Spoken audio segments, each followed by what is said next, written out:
अस्सलाम वालेकुम दोस्तों, कैसे हो? उम्मीद है कि सब खैरियत से होंगे।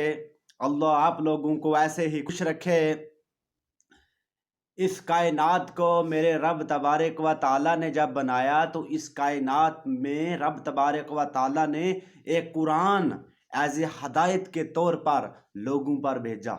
और ये कुरान जो है इसके शुरू में ही रब तबारक व ताला ने फरमाया, ज़ालिकल किताबु ला रैब फी, यानी कि ये वो किताब है जिसके बारे में किसी को कोई शकु को शुबा की गुंजाइश नहीं। कुरान के शुरू में ही फरमा दिया गया, सूरतुल बकरा की पहली आयत में फरमा दिया, ज़ालिकल किताबु ला रैब फी, ये वो किताब है जिसके बारे में कोई शकु को शुबा की किसी को गुंजाइश ही नहीं।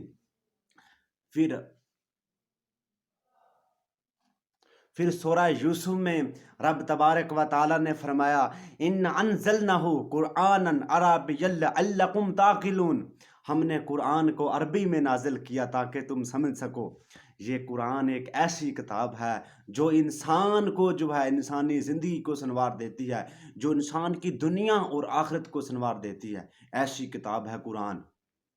और अंदाज़ा तो लगाओ, जिस नबी पर उतरा वो नबी नबियों का सरदार, जो फरिश्ता लेकर आया हज़रत जिब्राईल अलैहिस्सलाम, वो फरिश्ता तमाम फरिश्तों का सरदार। जिस नबी पे उतरा जनाब मोहम्मद रसूलुल्लाह सल्लल्लाहु अलैहि वसल्लम, वो मुहम्मद पूरी उम्मत का सरदार। और जिस महीने में उतरा वो महीना तमाम महीनों का सरदार, रमज़ान अल मुबारक। अरे जिस शहर में उतरा मक्का, वो शहर तमाम शहरों का सरदार, वहाँ लोग लाखों करोड़ों रुपया खर्च करके उस शहर की ज़ियारत करने जाते हैं जिसमें मेरे रब तबारक व ताला ने इस अजीम कुरान को उतारा। इतना बड़ा मकाम है कुरान का, आप ज़रा इस पर गौर करें, ज़रा समझें। अब हमारे यहाँ ये रिवाज है कि कुरान को अक्सरियत लोग जो हैं वो उसके तर्जमा पर गौर नहीं करते, खाली उसकी तिलावत करते हैं। तिलावत करना बहुत बड़ा अजर है। जिसने कुरान का एक हर्फ पढ़ा उसको एक हर्फ के बदले 10 नेकियां मिलेंगी, और एक 10 नेकी का बदला 30 नेकी के बराबर है। अलिफ लाम मीम ये 3 हरूफ हो गए, इनके जिसने अलिफ लाम मीम पढ़ा उसको 30 नेकियां मिल गईं, और इस 30 नेकी का स्वाब 90 नेकी के बराबर है। लेकिन जिसने समझ के पढ़ा, जिसने तफसीर पढ़ी, अलिफ लाम मीम हरूफ मक़ताआत, इनका मन कुछ लफ्ज़ कुरान में ऐसे हैं जिनका मीनिंग सिर्फ रब तबारक व ताला ही जानता है, जिसका तर्जमा अल्लाह की ज़ात के सिवा और कोई नहीं जानता। और ज़ालिकल किताबु ला रैब फी, ये वो किताब है जिसमें कोई शकु को शुबा की गुंजाइश नहीं।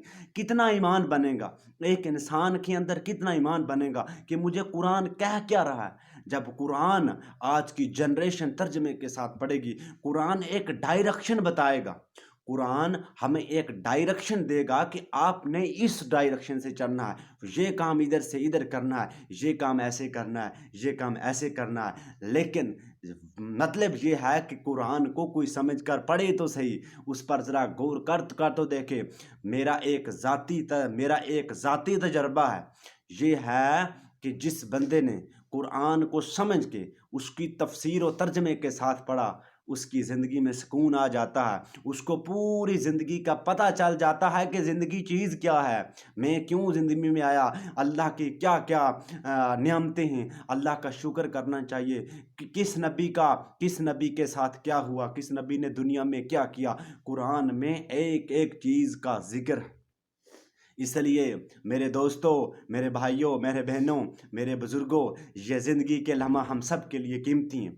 न जाने किस मंजिल पर, किस मोड़ पर हमारा एंड हो जाए और हम वहाँ जाकर तरसें कि अल्लाह मुझे दुनिया में भेज दे तो मैं तेरा कुरान ही पढ़ता रहूँगा, मैं तेरा कुरान ही सीखता रहूँगा। लेकिन हो सकता है फिर मौका मिले या ना मिले। इसलिए मैं कहता हूँ कि कुरान को ज़्यादा से ज़्यादा सीखें, उस पर फोकस करें और देखें कि कुरान हमें किस डायरेक्शन में बता रहा है। अल्लाह तबारक व ताला हम सबको कुरान को सही पढ़ने और उस पर सही अमल की तौफीक फरमाए।